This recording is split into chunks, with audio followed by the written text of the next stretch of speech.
One के बीच एक छोटा आश्रम था।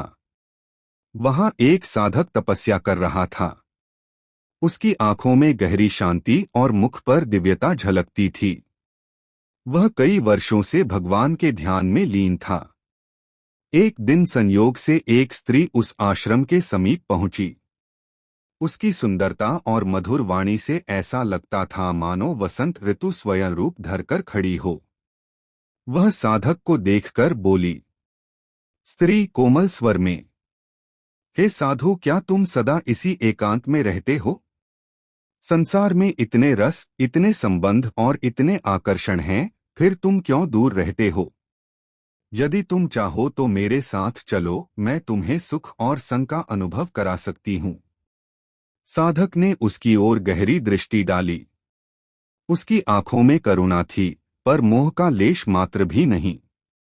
साधक गंभीरता से, देवी, तुम्हारे वचन मधुर हैं, पर तुम माया के बंधन हो।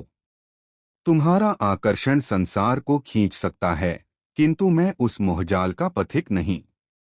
मैं अकर्म कर्म का उपासक हूँ। मैं शुद्ध भगवान का अंश हूँ। तुम्हारे मोह के फेर में पड़ना मेरे लिए संभव नहीं। स्त्री उसकी बात सुनकर चकित हो उठी। उसने पूछा, स्त्री, क्या मैं केवल बंधन ही हूँ? क्या मेरे भावों में कुछ भी पवित्र नहीं? क्या मेरा स्नेह व्यर्थ है?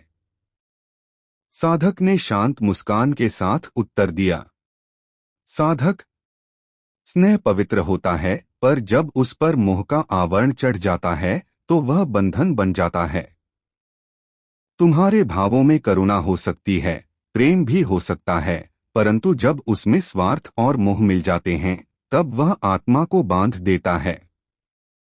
और मैं तो उस आत्मा का साधक हूँ जो नित्य शुद्ध है, जो भगवान का अंश है।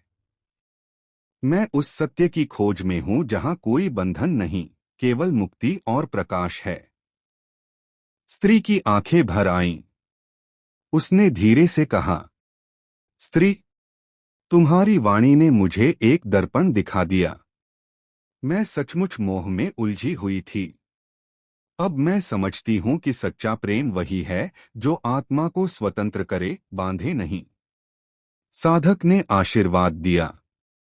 साधक, यदि तुम यह सत्य समझ गई हो तो जान लो कि तुम अब माया की दासी नहीं, बल्कि आत्मा की साधक बन सकती हो। ईश्वर तुम्हें मार्ग दिखाए। इतना कहकर साधक पुनः ध्यान में लीन हो गया। और वह स्त्री भी अपने भीतर एक नई जागृति लेकर वहां से चली गई।